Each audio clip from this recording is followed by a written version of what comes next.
Hello there, and welcome to Dharma Science Radio. My name is Ian, and today we'll be listening to the founding manifestor of human design named Ra Uru Hu.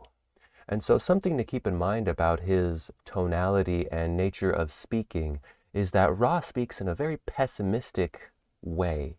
Ra spoke in such a way that was universalizing, hopefully something practical. And in this universalizing of something that is practical, called human design, he spoke through endless binary hierarchies of either this or that, this or that, this or that, one on top of another, forever, up and down. Basically, that's the logical construct he spoke within. And so to keep in mind when listening to Ra's voice that he's basically speaking to the not-self. He's speaking to the lowest common denominator of what's possible to be experiencing, with the intent of hopefully uplifting that lowest common denominator and rising up the spirit of humanity as a whole. And so once you hear this sound, take a look at the top right-hand corner of each video, and sooner or later, you'll see an upload of my own video commentary in response to the direct section you had just listened to. I'll be producing those over time going forward from this moment. So without further ado, let's dive right on in. I have mentioned it a number of times in the last 3 or 4 years. When I was first given the knowledge, it seemed to me that if I focused my attention on generators, they were the majority. They're an energy type. They can discover their strategy and authority almost immediately. That I assumed that the only way that I was going to be able to establish human design in the world was to be able to produce a couple of awake generators. And as such, I spent about 10 years on the road trying to seduce as many generators as I could. They really have pissed me off in my life, but nonetheless, I worked real hard at getting their attention and telling them this real easy thing that would transform their life. And then I realized it isn't working as fast as I thought. So maybe I should pay attention to some of the others, sort of. I'm playing with you, but nonetheless, there's real truth in that. I find projectors to be, as a manifestor, both something that I am familiar with because we are non-sacral, and at the same time they seem so deeply different. And the great difference for me is that in the way in which I understand type is that I don't understand type from the body graph configuration. I understand type through aura. I mean, for me, the aura represents the holistic energy field, and it is that holistic energy field that allows you to interpret the force that you're meeting. When I meet a generator, I don't even meet the force. I can simply feel it coming around me. It's like stepping into an embrace. Whenever I meet a generator, this is the first impression that I have. And that embrace is never personal. It's the most interesting thing about the generator aura, is that it's this wonderful enveloping aura, but it's not personal. They envelop the person behind them as much as they envelop the person in front of them, which makes them, by the way, very vulnerable. But you see, when I meet a projector, I meet somebody who's got a camera on me. I'm suddenly very aware that there is another human being there. I mean, very aware. I cannot avoid it. As a matter of fact, it is almost, because it's not really, almost uncomfortable. And it's almost uncomfortable because I'm a manifestor. So I've got this repelling aura and there's this thing trying to bang into me.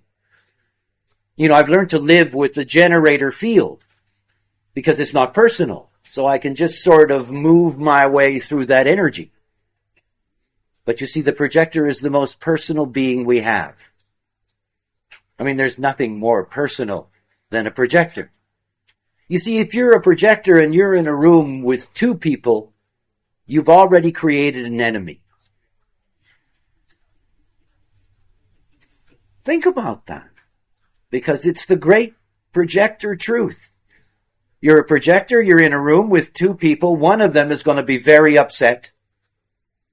And they're going to be very upset because all you can ever do is put your energy into one person at a time. It's all you're capable of. As a matter of fact, while you're pointing all your energy at that one person, the other person is thinking, what a miserable person that is. They totally ignored me. See, because when a generator is in a room with 78,000 people, it's all okay. Everybody's happy with them, you know? They're part of the crowd. But a projector? No. One at a time. And of course, this is their power, and at the same time, this is what's so disturbing about them. Because you see, most of the world is not projector. 80%. A little over 5 billion people on the planet who are not projectors, you know? And the vast majority of those 5 billion are energy types. And the projector seems to be some kind of bizarre, singularly focused parasite. I mean, I know all of us who don't have a sacral, we're all parasites. You know, I understand that. I mean, we live off the generator life. You know, this is us. But you see, with the projector, it's so one at a time. See, the projector aura, it literally burrows in. And where it goes is that it's aimed right at your G center. You know? I mean, it's not like it's holding the gun in the air. You know? It's pointing it right at you. And it's not like it's ever going to take it away unless you leave that aura. You can't. The only people who really, truly love projectors, and I mean this, are people with undefined throats. See, people with undefined throats as not self, all they ever want is to attract attention. All they need is a projector. And they feel absolutely fantastic. This person is only thinking about me. They're only focused on me. There's 8 million people in this room and they don't even see them. They're only here for me. People with undefined throats are suckers for projectors. I mean, they'll give you anything, eh? Literally, for the attention. I mean, the not-self is a rather sick thing, after all. But you see, it is this power. And then there's the dilemma. It is always a dilemma. There's no energy. I mean, there's no energy. They're a non-energy type. Projectors are a non-energy type. See, this week I'm talking about signatures. Signature is the kind of holy grail of type. You know, you get out of the garbage can of not self-theme. You know, the deep, deep bitterness of the projector. You know, I'm bitter that the sun's not shining. You know, the bitterness that's there. And at the other end of that holy grail is success. Success? See, a generator can go from frustration to satisfaction at the speed of light. Like that. No projector gets success like that. They're non-energy type. It's not like they have the capacity inherent in themselves. They don't. They don't. See, the thing I like about projectors is that they are as ignorant of themselves as manifestors like me. See, we don't care about ourselves. We don't. The last thing that a manifestor wants to know is how they work. You know? It's not interesting. They want to know if they have impact on someone.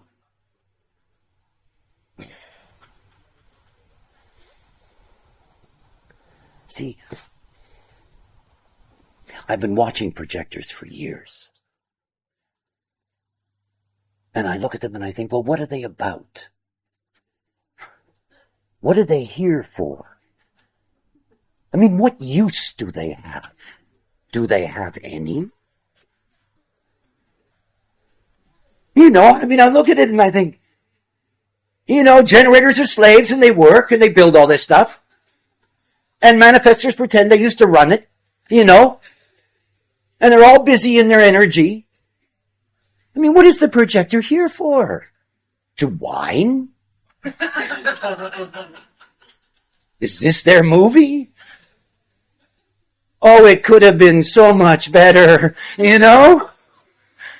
Next life.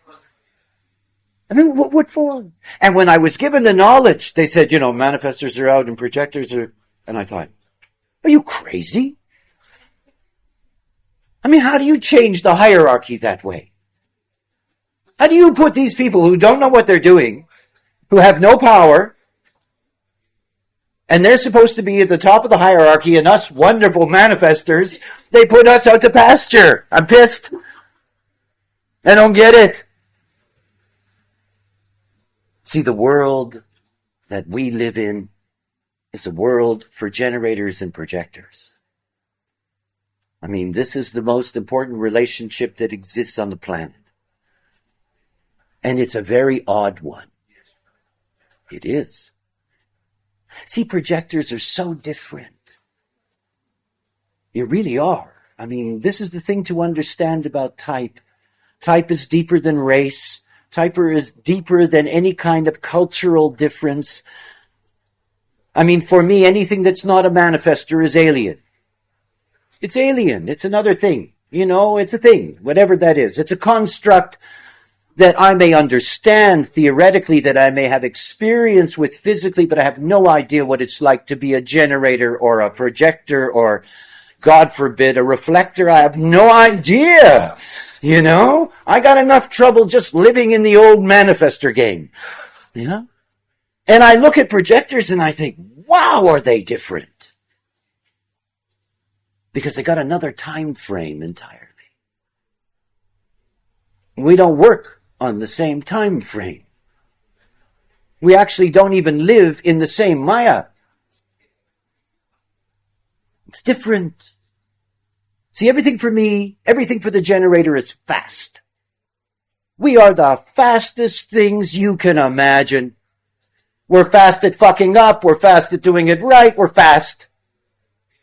We are the energy beings, you know, driving the machine, you know, the one with the mouse going around and around and around and around and around and around. That's us.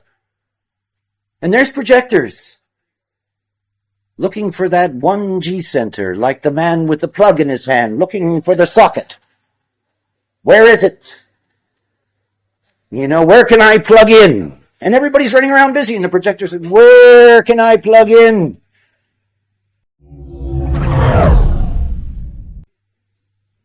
And they were always at the bottom of the heap.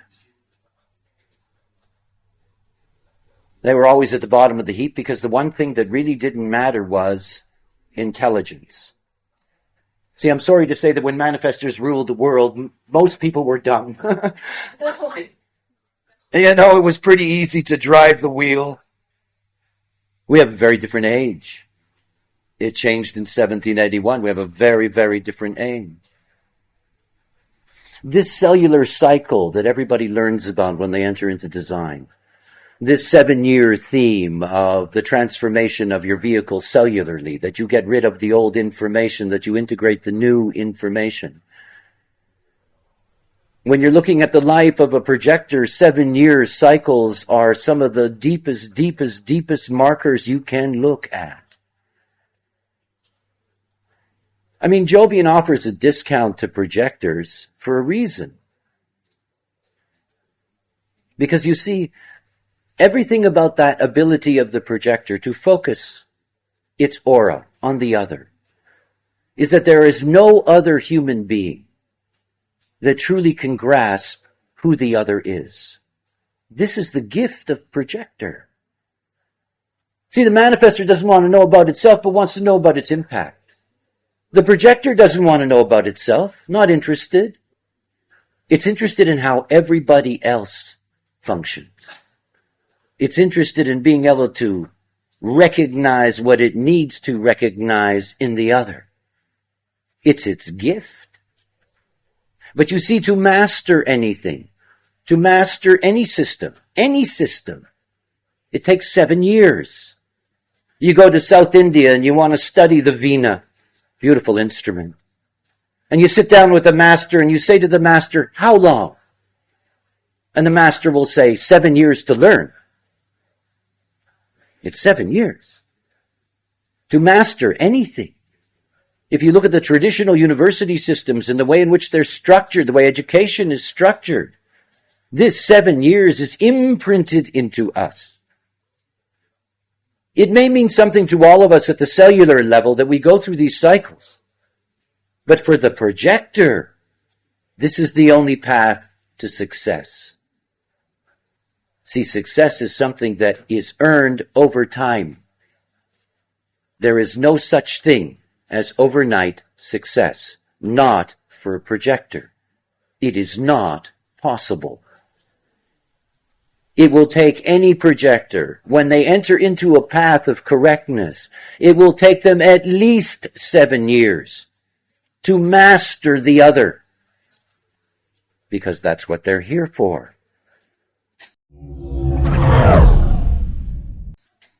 See, in the end, when the hierarchy changed, what is so important about the nature of the potential of the projector is that in its perfection, it is able to recognize the potential of the other. That's the gift. To recognize the potential of the other and to be able to provide the other with guidance. With guidance. In Jovian business consulting, it is taught clearly that the most important leader of any group, theoretically and ideally, should be a projector. It is what they are about. And you see, projectors are not here to lead, which means that this is an entirely new role. Manifestors lead. Projectors cannot lead. They do not have the power to lead. They're a non-energy type. They cannot lead. They can only guide. And they can only guide when they're invited. You know, there are conditions, but they cannot lead. And the dilemma that exists for the projector is that the projector child, who is deeply disadvantaged as a child, who comes into the world with parents that want them to be manifestors, that comes into a world that overloads them, that turns them into hyperactive beings for the rest of their lives, that drives them constantly to be something that's not, that rewires their metabolism. I mean, projectors go through hell as children because they're not recognized. And you see, people have an odd idea about them. They are very, very, very complex. In the booklet you've been given, if you look at page 10, 11, 12, 13, those 4 pages, there are different illustrations of different kinds of projectors. I mean, in my own calculation, there's probably 7 distinct kinds of projectors. There's many different variations. They're more complex than any other type. You can have a projector that only has 2 centers defined. You can have a projector that has 8 centers defined. You can't just look at a chart and see automatically sometimes that it's a projector. It can be quite something. They're very, very complex beings. Very complex. But it all comes back to the same thing, and it comes back to one thing and one thing only. If you cannot master your world, if you cannot master your ability to grasp and understand and recognize the other, then there's something essential that's always going to be missing in your life that is going to destroy your life, is that you do not have the discernment to be able to recognize who belongs in your life. Who belongs in your life? When you're walking around as a not-self projector with your plug in your hand, you plug into anything. Anything. And your not-self mind will rationalize for you that this is good and this is okay and it's all right and just because it's lousy, you'll get out of it and blah, blah, blah and all that stuff. And it is this mindless plugging into the other that is so destructive to the projector because you have to live off their frequency. See, when I see the not-self human being walking around, I don't look for features. I don't look for the expression on their face. I don't need to. I just feel the aura brush by. And you can feel the dysfunction in the aura. Projectors, for me, so obviously have dysfunction in their aura. The frequency's wrong. And you see, they have no way of stabilizing their own frequency because the frequency is established through their meeting with the other. You see, projectors and reflectors are very, very different in the way in which they deal with the concept of conditioning. They're different. You see, the projector, because it has a focused aura, is designed to be conditioned. It's designed to be conditioned, to get the energy. It doesn't mean it's designed to give up its authority, but it's designed to take in the conditioning. You need it. And so while you're focused on the other, you're taking in this deep conditioning. If the other is not correct, think about your car. And you got a nice brand new gasoline car. You go into the gas station and fill it up with diesel.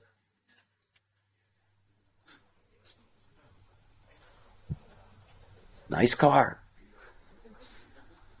You can put it in your living room and allow people to look at it through the window. It's not going to drive anymore. This is projectors. See, one of my favorite things to say to projectors is that when somebody walks into your life, imagine you'd have to eat them. No, I mean it, really. You'd have to eat them. There's sort of some people that you look at and you think, wow, they're delicious. I could eat that, And there's some people that you would never put on a fork. I mean, never, ever, ever put on a fork. I mean, just the idea of it is so repellent, it's unbelievable. But you see, as a projector, you take everybody in a way that is so deep, that is so profound. You are literally being, invaded, against your will, in that sense, quote unquote. You're taking them in deeply than you take in a lover, deeply than, this is the projector in the supermarket standing in line. It's like you're in a gangbang movie. No joke, eh? There's 8,000 people pumping you full of stuff. See, they recognize you. They do.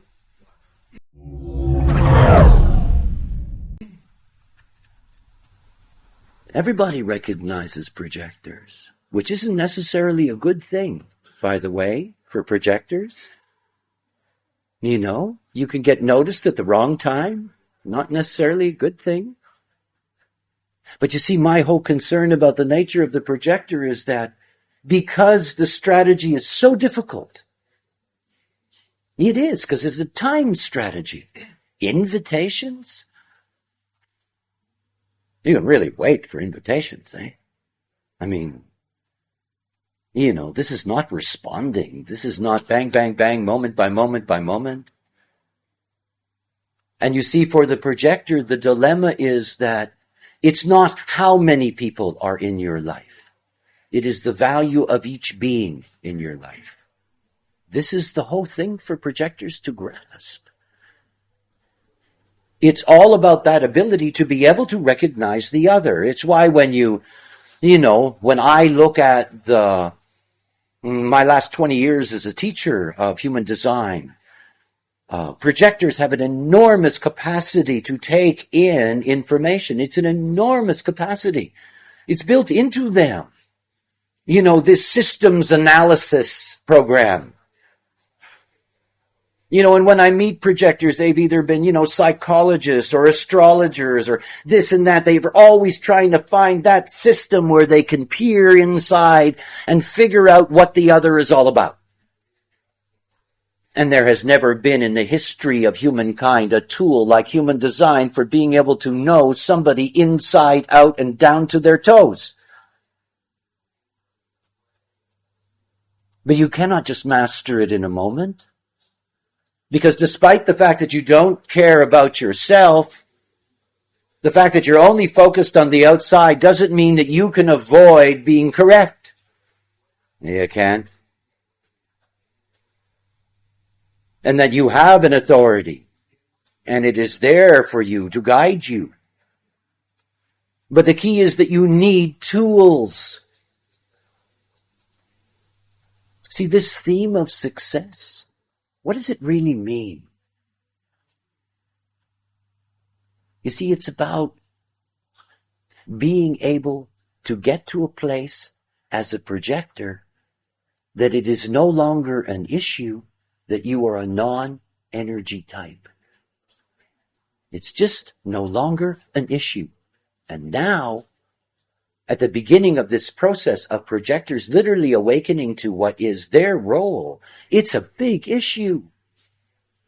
And because it's this big issue, you have this blind plugging in, and it is devastating for the projector. And bitterness, bitterness is something that is cruel. It's cruel. It changes the way everything feels. And you see, the joke for me has always been this relationship between the generator and the projector. Because you see, the generator is the great worker. I mean, they have to work. They have to work in the sense that if they don't physically use their energy, they're not going to be healthy. So it's very important for them that they work. But often because they are so, I'm speaking of the not self-generator, because they're so enslaved into that process that they really don't know how to live. Projectors are born with, I don't want to work ever. You're a projector baby, you come out of the womb, you look at your mother and say, I am never going to work. Don't ask me. Don't tell me. I don't want to work. Okay? I just want to learn. I'll grow up watching. But don't make me work. And of course they have to work because their parents want them to be manifestors. And they hate it. There isn't a projector alive, not self-projector, that likes what they do. Oh, I have to work. Oh, shit. I have to work. There must be a way around this. Where can I plug in? How can I get away from this? I don't want to work. I want to plug into somebody who will work for me. Okay? Let me plug in.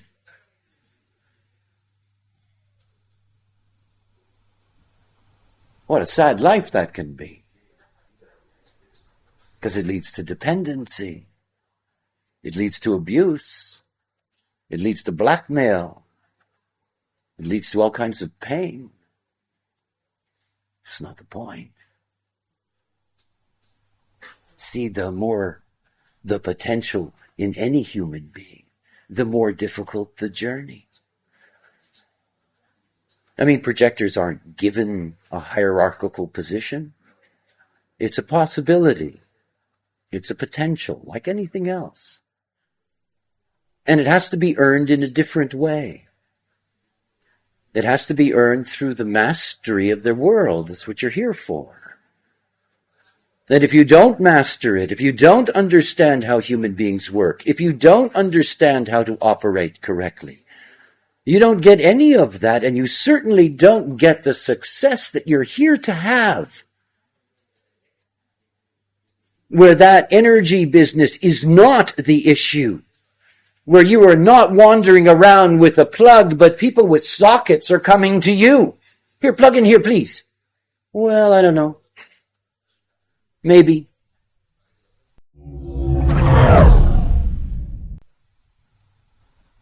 See, projectors have an enormous sense of lack of self-worth. Everybody's juicy and running around. It doesn't matter whether they're aware of it or not. They're always trying to tap into it. They never feel like they have what they need. They don't. It's very easy to see that the world is against you. It is so easy when you wander in life looking to plug in how many enemies you collect. How many people you don't like and you resent. Because you never knew who the right people were in the first place. Because you didn't know how to see them. You didn't know how to recognize who is correct for you and who is not correct for you. And if you want to see a type that is mind-fucked, and I mean mind-fucked at a level that goes so high we don't even want to talk about it, it's projectors. Mind. See, because it's the curse of being a projector.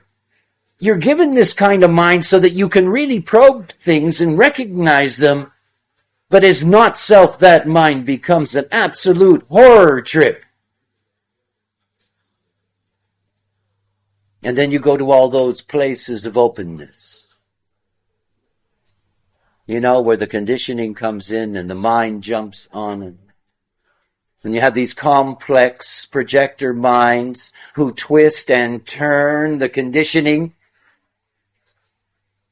start making the most insane decisions. I mean, really insane decisions. You know, nothing nutsier than a projector on a mental decision-making trip. Because nothing in life works without energy. Doesn't. And projectors of all types, they are not here to be alone.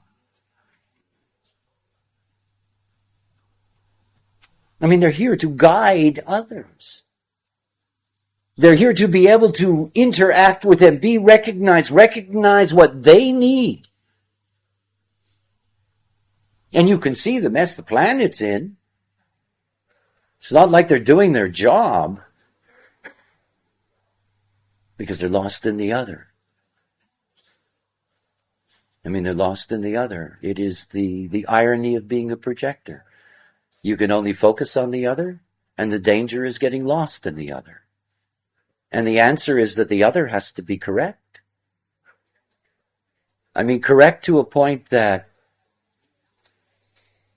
nobody needs to be more rigid about who they bring into their life than a projector. Generators in their enveloping aura, it's not personal. They can handle it. Manifestors will blow it off. Reflectors got a Teflon aura, doesn't touch them.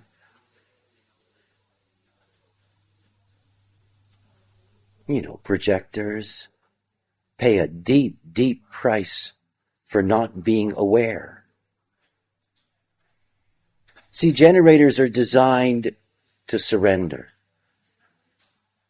And projectors must accept until they know. You know? Until they know.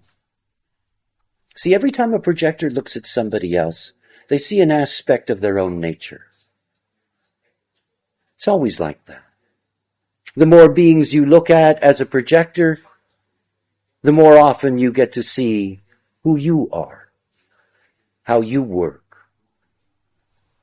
But in the end, it comes down to a very simple thing, as all things do in this knowledge. It comes to your authority. It really does. See, strategy for a projector is like entering into a career. You know? You've got to commit 7 years to being able to develop the skills that you need. And of course, the dilemma for a projector, because the projector is tied to the 7-year cycle, is that you end up with the wrong lovers for 7 years. You end up with the wrong jobs for 7 years. Because once you're in, you get into the lock. And you figure, we'll work it out, because after all, the projector's trajectory is that they master something over that 7-year cycle. What they end up mastering is an understanding that they were with the wrong person, and they leave them at the end of the 7 years. What to do,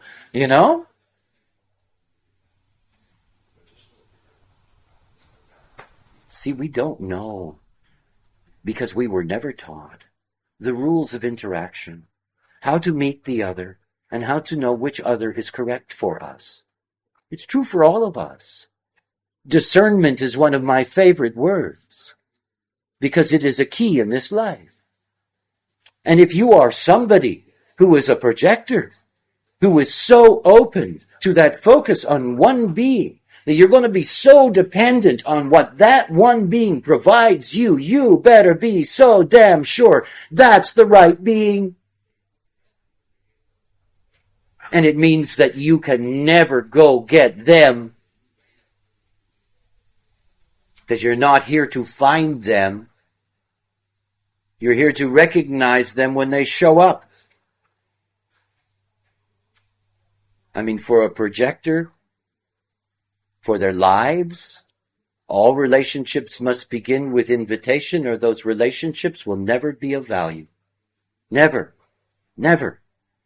Because the most important thing in a projector's life is their relationships. Not their group relationships, their one-on-one relationships.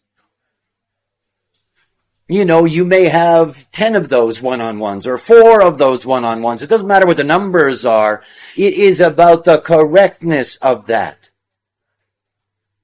You cannot afford to be with the wrong people. You can't. You have no way of protecting yourself. None whatsoever. None. It is so easy as a projector to be manipulated by your environment. Easy. See, it takes time. The most beautiful thing about the relationship of the knowledge to projectors is that this knowledge is inherently logical. It goes in very, very deep. Everything about human design is that it is practical. And everything about the process for the projector is to be able to have practical tools to be able to survive in this world of energy types.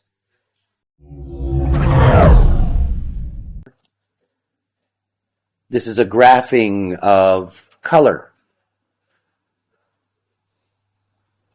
And this graphing of color, that is, there is beneath each line 6 colors.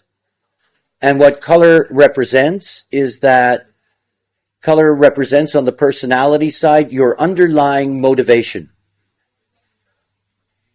Every human being has an underlying motivation.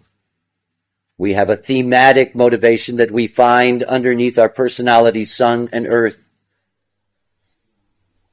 And when you are not operating correctly, you do not operate according to the motivation that is correct for you. And if your motivation is not correct, then you do not have cognition, which means you do not have the intelligence potential to be able to discern the way in which you have, at least you were designed to have, true potential to discern. For projectors, personality color is something that is enormously important. It has the same value for a projector that responding has for a generator, and that's quite something to say. In other words, it is an essential tool for projectors. In the work that we do in the IHDS, that is Rave Psychology, that the basis of Rave Psychology is to begin to understand the nature of personality transference.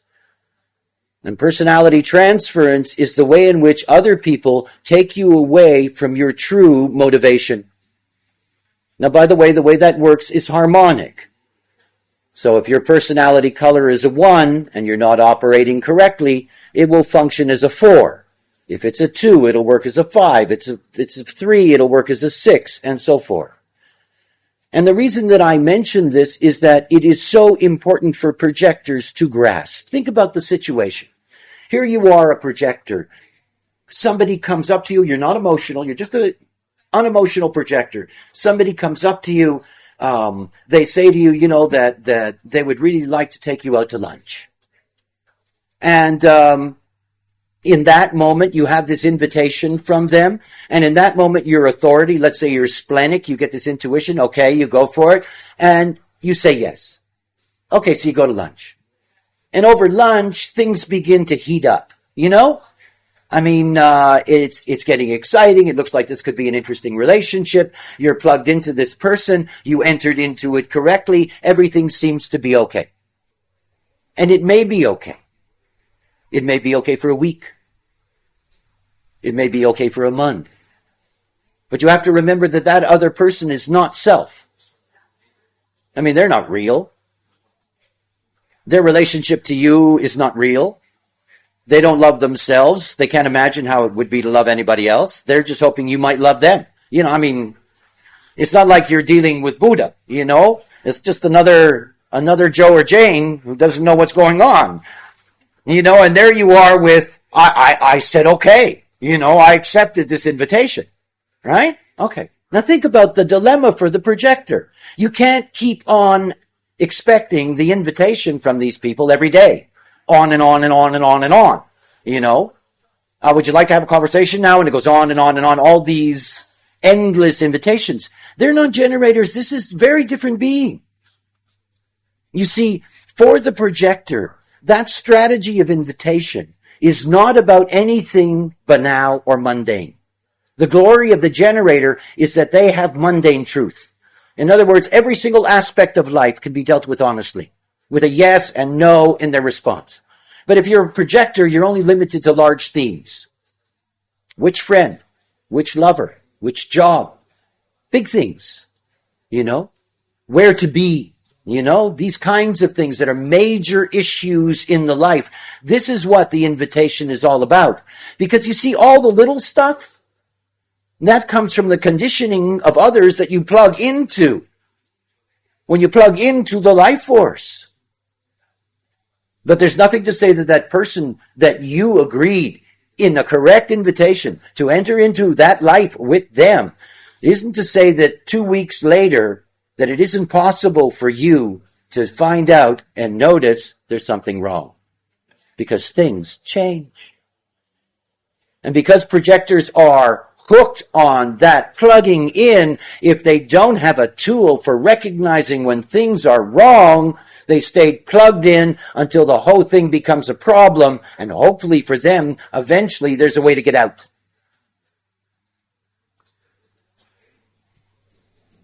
In Rave Psychology, I train people to do what's called color transfer analysis.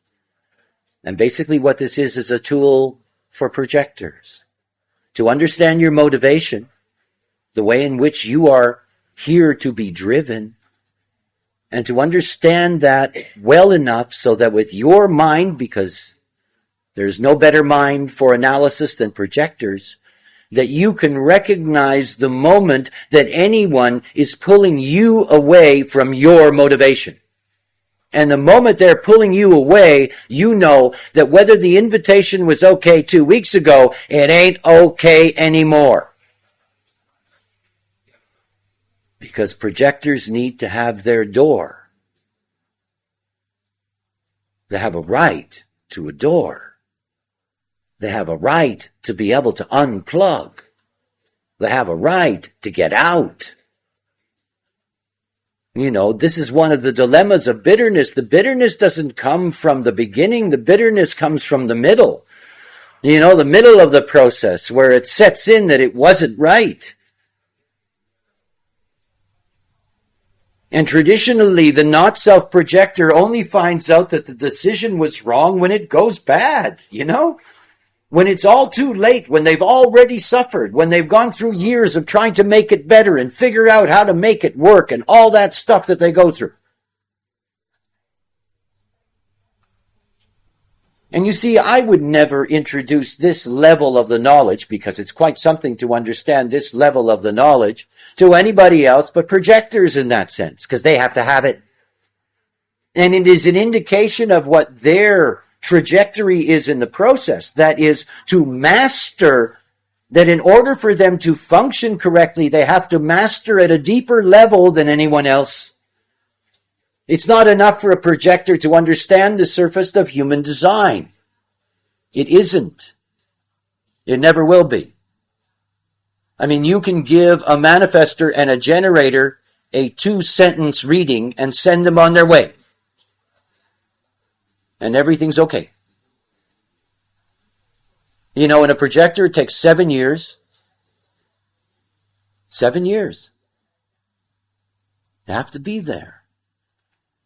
You have to truly understand how it works. And you see, it's at that point that you can see the power. Because as I said, I don't want to just sit on the negatives this week. I mean, you know, there's something very, very beautiful about this capacity to master and focus. Human beings are blind. The vast majority of this planet are sheep. They don't know where to go, what to do, how to do it, when to do it, where to do it. They don't know any of these things. They are lost in the Maya.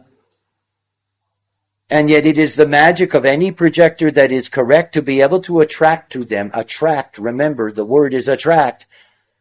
To attract to them those that will recognize they are a force that can change their lives. And they can. How beautiful it is to have those beings here on this plane that can tell you which way to go. You know? There are so many lost souls out here. And you see, this is the special relationship that exists between the projector and the generator as an ideal. See, the generator with all its incredible power, it needs to respond. It is only going to live out the beauty of its power if it has something correct to respond to. As a manifester, I find it very difficult to ask generators or anybody else anything. It's not really my trip. You know, manifestors are not that kind. You know, we're not very good at that. At least we can inform once in a while, you know. But I mean, projectors are designed to see the need and potential of every generator. They're here to be of service to the generator. I mean, that's what they're here for. They're the ones that are here to ask the question. They're the ones that are here to make the invitation. You know, they're the ones who get the generator to respond. And of course, they want something in return. Quid pro quo. It's the way it goes. You know, this is the potential honesty. Because, of course, after all, that relationship is a relationship that can only operate through respect. It's one of the things that I've tried to teach projectors. Learn to ask questions. It's Socratic, you know? It's so beautiful intellectually if you grasp it. There is nothing more profound than a good question. I mean, I love good questions. When you think about the generator session, you know, generators asking each other questions, how profound that is, how powerful that is, how amazing that is. And yet most generators are very insecure about what questions to ask somebody. You know, it's like it's not, I remember, Marianne, you made this list of all, you know, examples of the kinds of questions you can ask. But you see, projectors are natural because they're actually designed not to ask you questions that don't matter. They're here to recognize you. And they recognize you in a way that nobody else can. It's why we are so uncomfortable with the not self-projector. Because that not self-projector, we lost the light. Okay. The not self-projector it just goes right in there, burrows in. It can be so uncomfortable. And when they're not correct, it's very uncomfortable. But when they are, when you need them, they're the ones that go inside you. They're the ones that go right to your identity. They put their little auric fist right around your monopole, And they just hold on like this and they say, I gotcha, and I know who you are, And they go through this process where in that whole auric movement are all these little investigative things going on. They're sucking up all the data. They're taking it all in. And you see if they're right, if they're correct. The question that they can then ask is a question that's worthy for the generator to respond to one way or another. It's not about, don't misunderstand what I'm saying.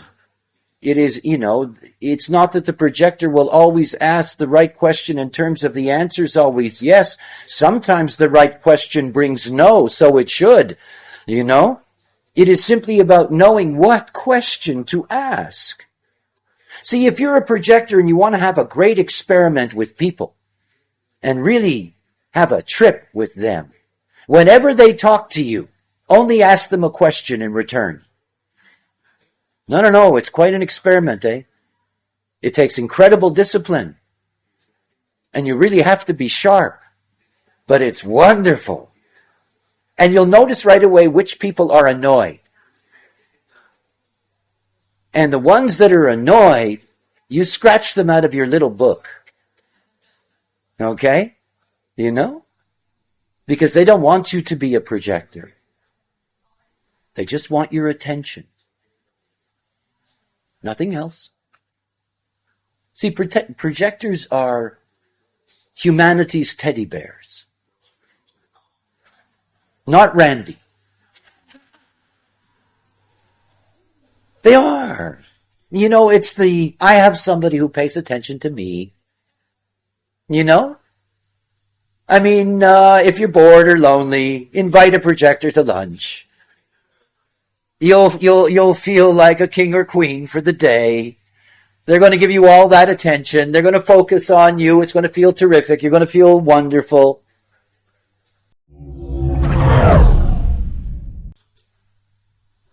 It's why projectors are used and abused.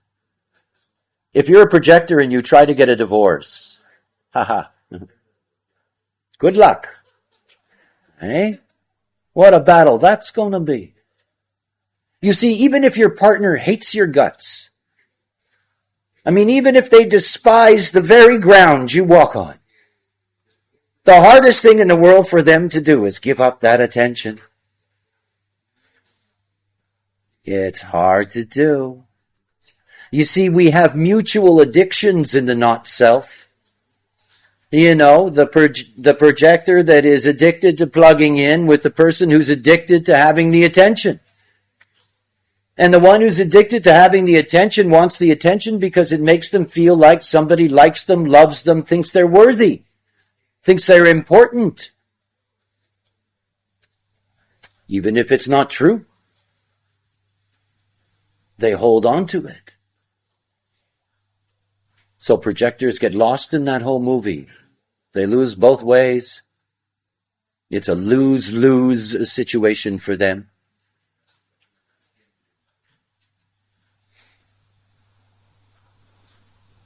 It's all about the knowledge. It's very, very detailed. A projector has to go very deep. They have to go deeper than anybody else. They have to learn things that really don't even matter to other people. They need to understand it all. It's what gives them their power. You see, they get their energy from knowledge. It's different. They don't thrive on the natural source of energy. It's their knowledge that gives them access to the right energy, or not. And so when you enter into the projector process, you enter into a real journey. I say over and over again my dilemma with having to introduce this knowledge to adults. Because I empathize deeply with projectors. I do. It's not the instant gratification of a generator. It isn't. It's different. It takes a different approach, a long-term approach, a different view. But it takes a real dedication to the knowledge. It's not so easy in that sense for projectors to have the moment-by-moment gratification. And success for them is as they gain awareness concept by concept by concept. It's this grasping of how things work that give the projector its power. And each time they grasp how something works, it gets integrated deeper and deeper into this very, very analytical system. They're masters of looking at the world. And they're all wearing these masks so they cannot see. And it comes back, as always, to understanding something. Strategy is a secondary thing for the projector, but authority is always there for them. And to learn to trust that authority. Because in the beginning, it's the only thing that protects them from the wrong other. When you begin your process in human design as a projector, you have people in your life. It's normal. And of course, those people in your life, they're a problem for you.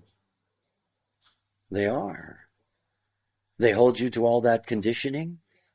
They expect you to be the way they expect you to be, the way you have been.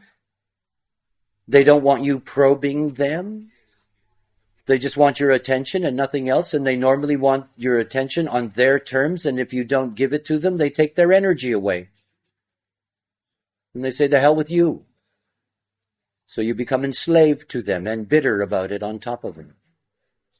It can be so sad, that kind of life. So it takes a very, very deep commitment. You bury yourself in the knowledge. These are the only students of mine that are allowed to get so absorbed in the knowledge that they don't live the truth. Because that'll come. It'll come. But I have to get very, very, very absorbed in the knowledge, because that logical truth settles in layer by layer by layer by layer until it's time. It emerges. It does. But it's the mastery that matters. And the questions. To know how to ask a question, this is the great goal of a projector. Here is where their real power is. There are two areas of the projector that I really want to talk about. And both of them represent deep dilemmas for the projector. And the first is to talk about the projector that is a split definition.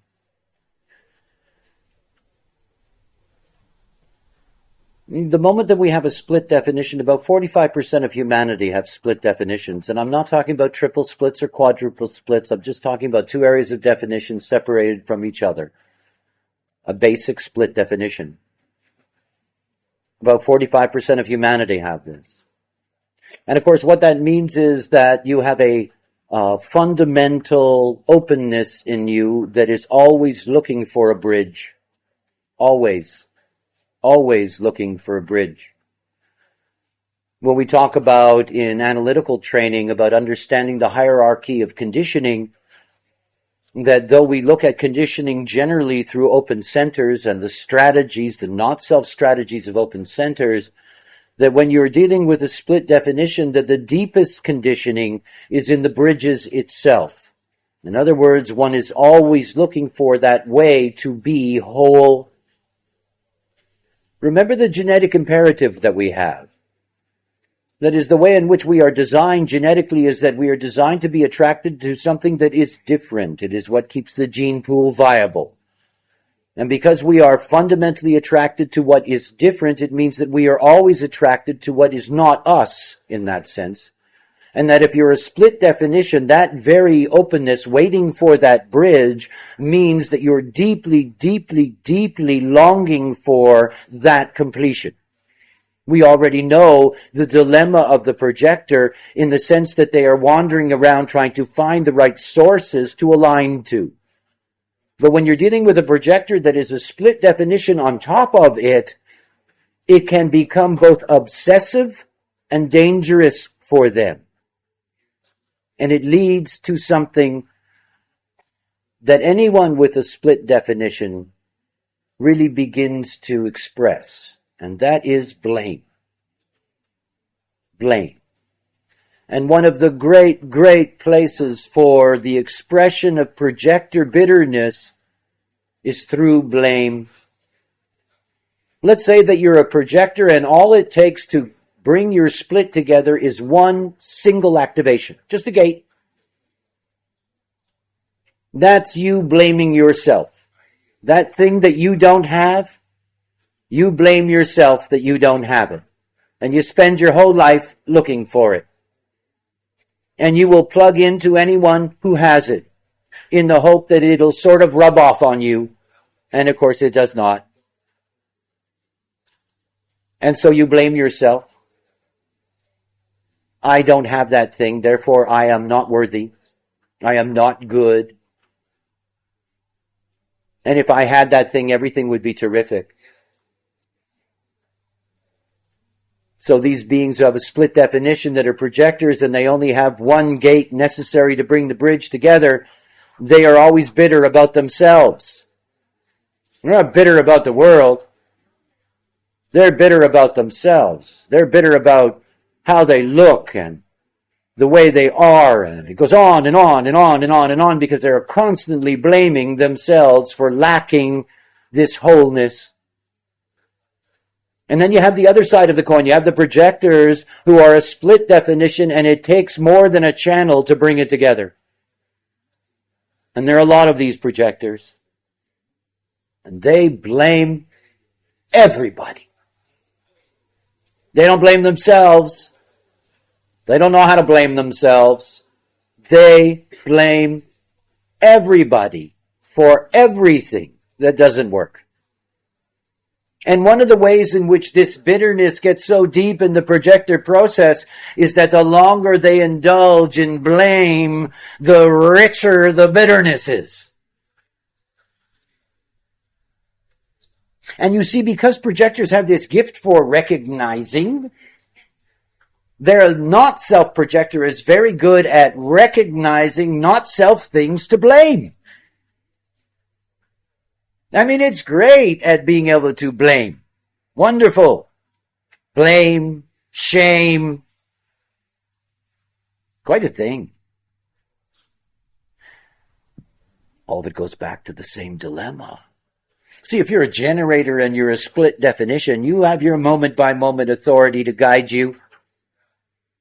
You don't end up in the same trip, though the conditioning is there.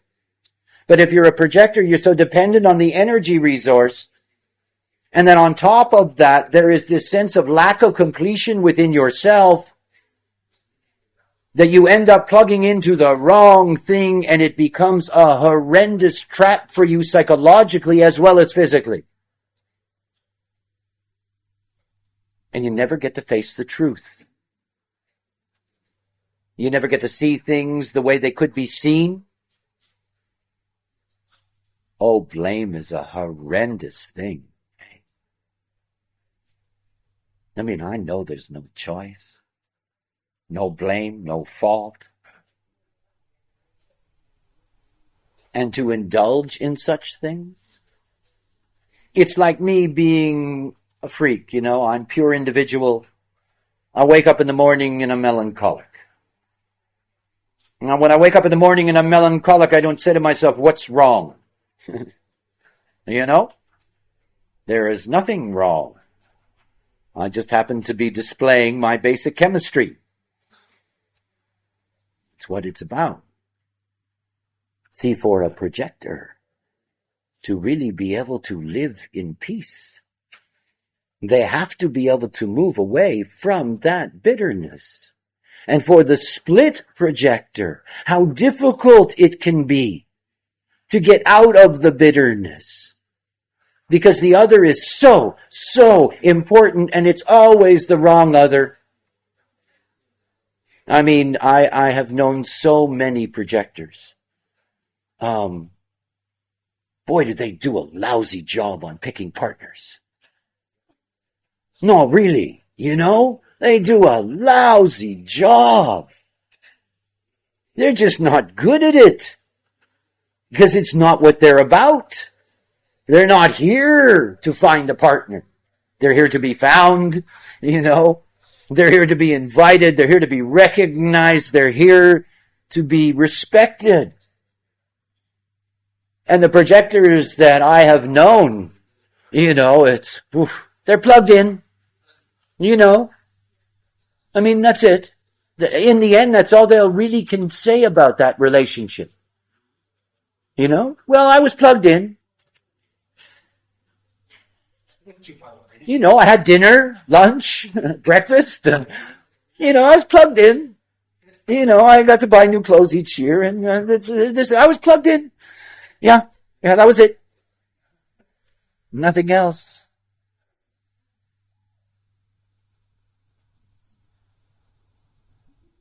See, we're so stupid about people, aren't we?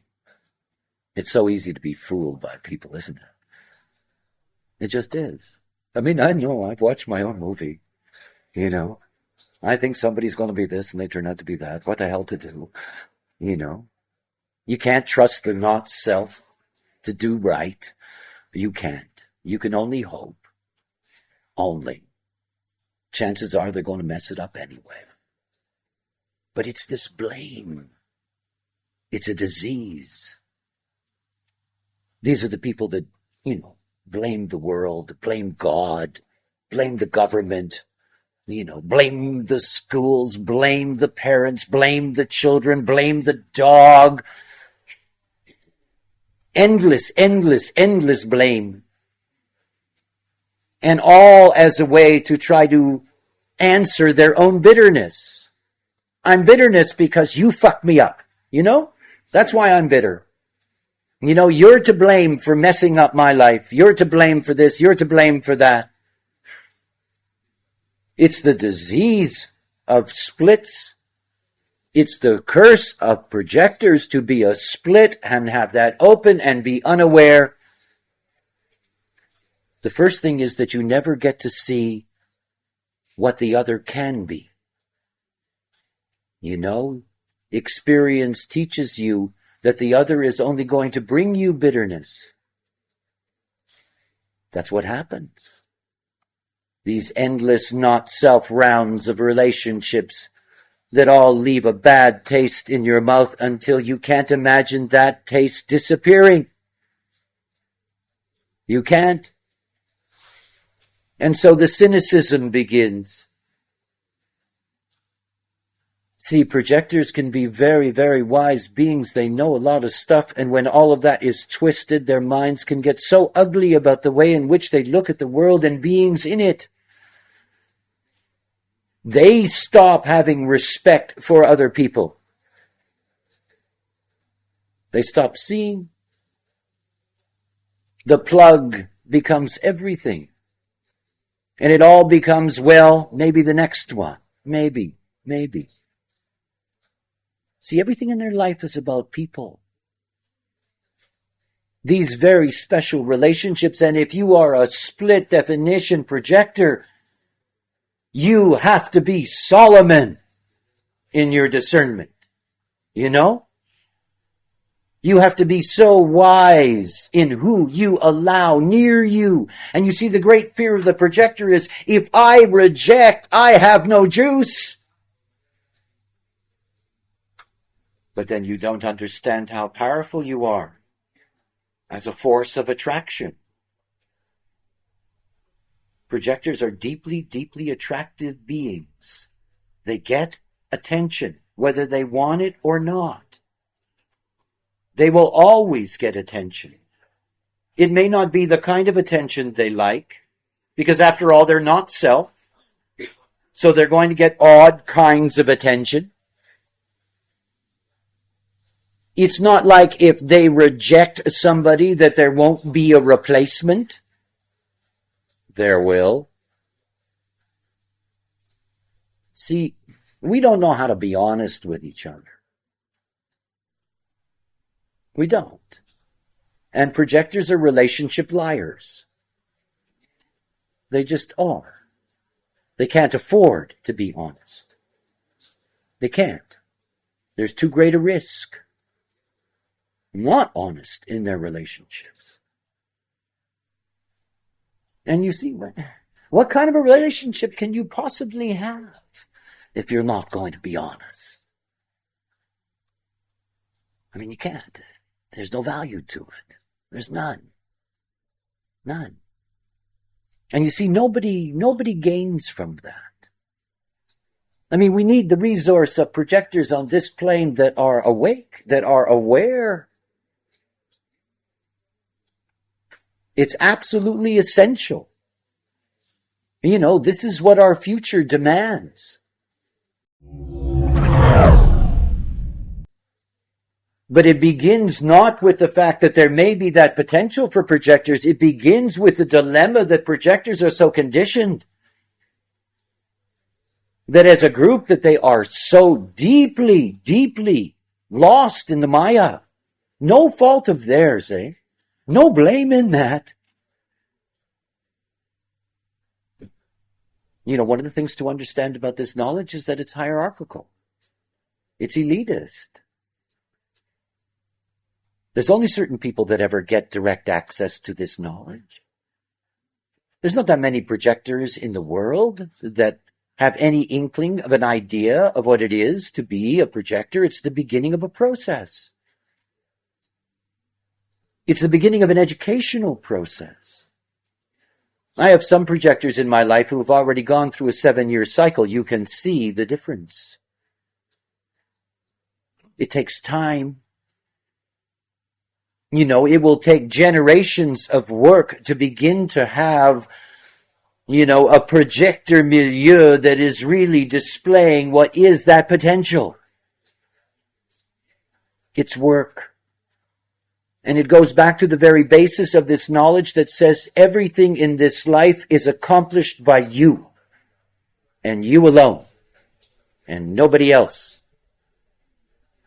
It's you. If it doesn't happen in you, if it doesn't work in you, you know, it's you. Nobody can make it happen for you. Nobody can take you there. You see, a projector has to find within themselves that deep, deep lust for the truth. Nobody is more interested in the truth than projectors. No one. No one. This is their business. And when you think about the dilemma that they are incredible liars, you begin to wonder about the discovery of truth. And who's going to guide others to that truth? How many projectors guide people to lies? A lot. I mean, lies are much more successful than the truth in this world. We know that. You know, somebody doing an angel wing convention will get a lot more people than me. You know, it's the way this stuff works. You know. See, my concern is that for the projector, everything comes back to the very, very basic of the interaction. See, to look at the projector and to look at it within the context of the split definition and to understand all the pressure that is there is again to get back to the basic issue. The basic issue is, you know, if you don't bring the right people into your life, everything goes wrong. Everything.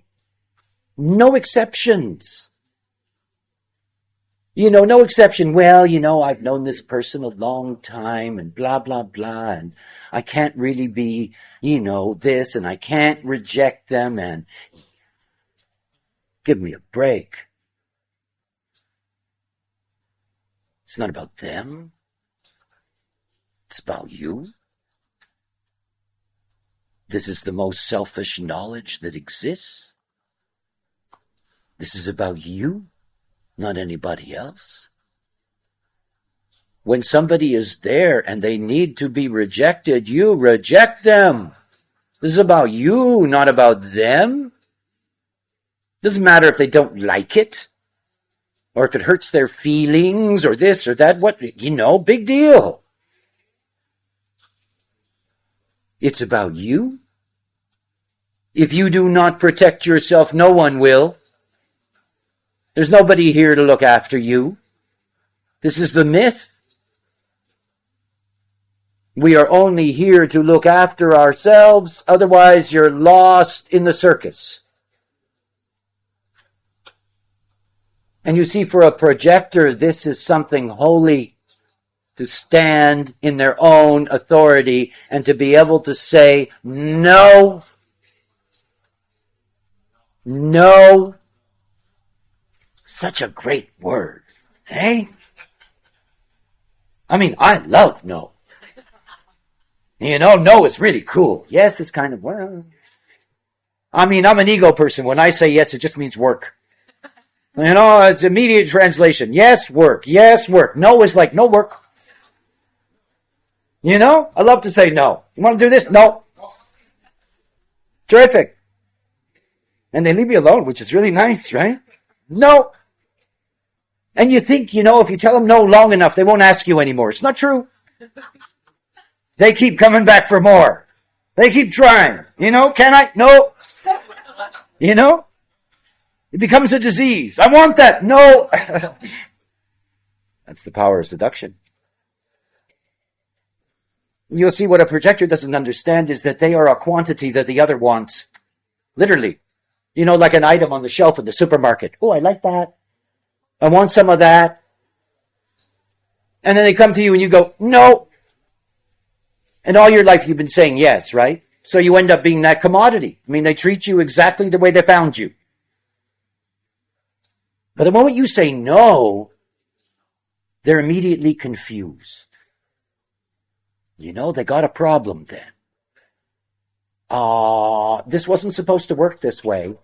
You were supposed to just plug in and everything was going to be cool, right? And why aren't you doing that? They get really upset. They've got a problem. They can't use you. They want your attention. Until the projector understands that this is your greatest asset. This is the thing that allows other people to put up with you. Because they love attention. Oh, human beings love attention. Don't we? We all do. And you see, you don't get attention from generators. You don't, because it's never personal. It's just this nice enveloping aura, I mean, you can be there and never talk to them, and they're happy you're there, and you're happy they're there, and you don't have anything to do with each other, and you're just in this aura, and it's all okay. Not projectors. See, there is human beings have such a bad sense of themselves that they're afraid. They're afraid to say no. They're afraid because they don't think that what's right for them will ever come. So they'll take second best, third best, fourth best, fifth best, because they're afraid that there won't be that thing that they can plug into. And all they have to understand is that the other wants them, wants their attention, loves their attention, needs their attention. It's not like, what you have now with the not-self projector is the myth that the projector sucks energy from others. The leech projector, that illusion. But the fact of the matter is that the way it actually operates in the not-self is that the other wants that attention and puts up with the leeching because they want the attention. The attention is more valuable to them than the annoyance of whatever they think they're losing in the interaction. They want the attention because they don't feel worthy. They don't feel that anybody loves them. How nice. Oh, he paid attention to me. Oh, do I feel good? Yeah. But it sells. So projectors get used so easily. They get hooked. And the thing that stands between them and wholeness is the ability to put up their hand and say, no. No. I'm only going to plug in where I want to plug in. I'm not going to miss anything. And you see, when you do that, you learn something wonderful. You begin to see your power. Because you see, they're not going to go away. Once you do that to them, they will never go away. Never.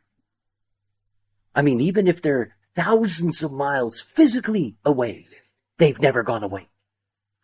They will go to sleep at night thinking, maybe this time I can get their attention, You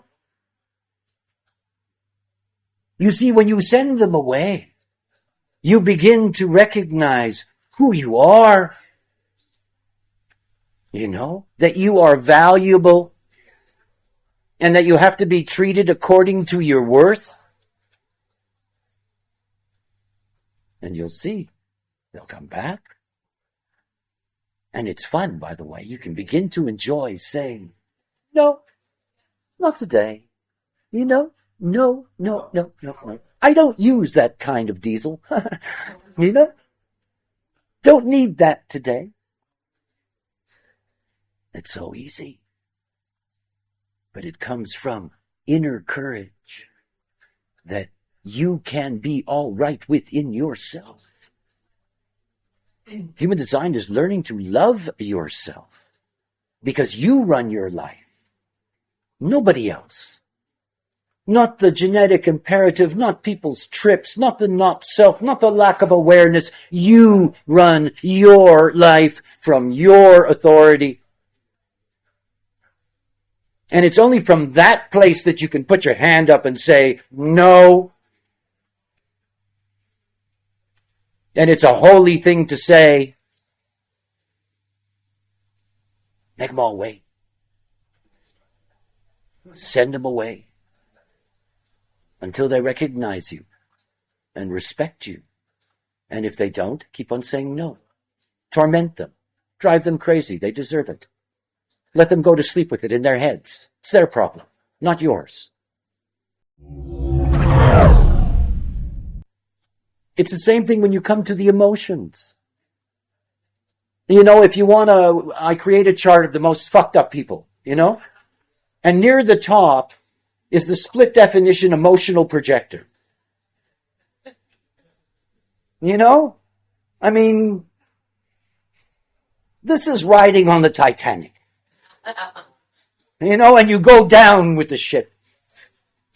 I mean, there is nothing like an emotional projector to plug in at the wrong times, I mean, they're so good at plugging in at the wrong time that, we should film that and show it to people because it's really something to see. The emotional projector high on their wave, plugging into the most horrendous piece of shit, right? And thinking that it's heaven, And waking up in the morning and knowing that it was not heaven. Yeah? Oh, they will take in people that, Mother Teresa wouldn't take these people into her life, Unbelievable what they would take into their lives. These are dangerous, dangerous people. They are so unpredictable. The emotions. One could not play around with the emotions. No truth in the now. How beautiful that is. Simple, right to the point. Just about impossible for emotional people to grasp at first. I mean, it's so hard not to release at your emotional moment. You know? Someone enrages you in the moment, and there's this huge emotional bubble that's rising in you. It's tough not to kill in that moment. You know? It's tough not to be shrieking and howling in that moment. And oh, the regrets the next day. Ah, poor things, yes. And the bitterness and the blame, you know. Oh, and at the other end of the scale, you don't want to wake up in the morning with an emotional projector partner who's in a shitty mood. You know, it's like waking up with Attila the Hun. I mean, your life's at risk. You know? Because it can be so chaotic. And you see they're dependent on the other. And it's a two-way street. That zzz that goes into your G center is now carrying an emotional time bomb. Zzz. You get up in the morning and there's this zzz that's going right in you. You know, this is not the strategy that says, I'll slowly bring up the subject and we'll begin to work things out. This is the moment that they're conscious and near you. You can feel it going into your G center like a hammer on a brick. And they're right there with it. See, so difficult to be an emotional being. I mean, I understand. I really do. I know what that is. I can remember one day many years ago touring in Germany. And we took a wrong road somewhere, and I had an emotional partner at the time. And I think we were somewhere in East Germany. I have no idea. We were really lost. And we were supposedly on our way to Hamburg, which is normally about a 4-hour drive. And it was a very tight timing because I had a class. And we were lost. And I'm very unemotional. And all of a sudden I feel this emotional energy in my body. You know, I'm sitting beside this guy and he's cranky. Okay? I mean, he is so angry. There's an emotional manifester, really angry, and the anger is raging inside of his system, and I can feel this coming into me. And I decide I'm just going to watch this movie. And at some point he realizes how to get around, and we make this bizarre U-turn, end up in some, really strange place. But anyway, we eventually end up back on the highway. And of course, at that moment ending up back on the highway, I assumed that as an emotional being that he would sort of, it would drop. This frequency would just let go, right? And I'm sitting there. It took 2 hours for this energy in his body to finally calm down.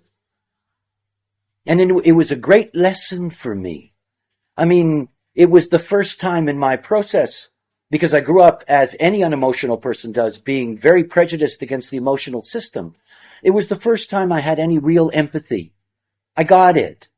What I understood was, that awareness or clarity isn't going to stop a wave from completing its motion. You can't just stop a wave. Doesn't happen unless you kill them. There's a movement, and the movement has to complete. And you see, everything for the emotional being is to understand something about themselves. If you are an emotional person, you're here to be deep. If you're an emotional projector, you're here to be incredibly deep. But it means you have to have patience. Patience. There is no truth in the now. The projector with the split that sends somebody away. The emotional projector always sends people away, all the time, good, bad, or indifferent. You must always send them away. Always. One of the things to understand about being an emotional person is that nobody has a right to make a deal to have access to you in a moment. No one. No one. Because you cannot make that agreement in the moment. You cannot. You cannot know if it's so. And it is a basic law of understanding what it means to be an emotional person. You don't do things in the now. You don't rush in. You wait. And as a projector, you have to understand that when you push away, they don't go away. So don't worry. You'll get another chance to assess them in your wave. But you see, the great dilemma in the not-self-projector's life who is emotional is that they emotionalize their blame. They get cranked up. They get hysterical. And because they're designed to be one-on-one with people, they run around making one-on-one connections with others, unleashing all of their blame. And then they have to live with the consequences. You know, they have to live with the way in which other people think of them and see them. See, emotional beings who do not wait out the wave, others will never trust them. You can't. You can't. You know, for somebody who does such intellectual work, and that is the basis of my work, it's a privilege for me to have projectors as students. Always has been. But it's not enough, you know? I mean, it isn't. You know, it is this deep dedication to this process as a projector. If you do not master your world, you're going to be a victim, and it means we're all going to be victims. Truly. I mean, I know that's a sort of a grand, non-practical statement, but it really is the truth. This is a plane in which we do lack guidance, in which there are not enough truly good questions. As a teacher, over 20 years teaching this knowledge, I can count on one hand the really good questions I've been asked. You know? I mean, the question is the opening to Satori. The right question can shatter a being, can awaken them, can transform them. You see, the projector is not here to discuss the mundane. They're here to ask the right questions. And they're here to ask the right questions because they have the gift of being able to absorb and focus on another in a way that as an other themselves, they can truly grasp what's there and know what to ask that force in order to move them in a way that is correct for them. At least to open up the opportunity for them to respond this way or that to whatever it may be. It's these questions we lack. You see, answers are not important, funny enough. Not when you come to what the projector is good for. You see, there is no universal answer. I am here as proof that there is only unique truth. Each of us. And each being has the right to the correct question. It's not a homogenized question. It's not a generic, how are you today? You know? It's not about that. It is the great gift that lies within the projector to know precisely what question can be transforming in the other's life. And it is a question that carries with it no agenda. It is not a question in which the projector prefers a certain answer. This is the not-self. It is a question that arises out of awareness of the other. This is the role of projector. Projector does not guide by telling you what to do. Projector does not lead by performing themselves. The way in which a projector guides is that they simply ask the right question. That's all. That's their potential. This is what I hope for in the future. More and more projectors who truly understand their nature, who are not victims, who are not full of blame, who have the right people in their lives, and can begin to express this gift. It's a great gift. It is what outer authority is all about for a projector. You know, it's like the doctor who looks at you and seems to know exactly the question to ask you in order to get the information they need in order to be able to work with you. It's the question. And it's not a random question. It's a question that allows for a honing in and an opening up of a possibility. And because the projector has the gift of recognizing, they not only recognize the potential of the being, but they can recognize the potency of the question itself, how profound that can be. And when you're a projector and you can ask the right question, you will be a success. You know? I mean, this is what it is. It's about living out your role on this plane. And obviously there are many variations, profiles and designs and whatever the case may be, motivations and all the things that are there.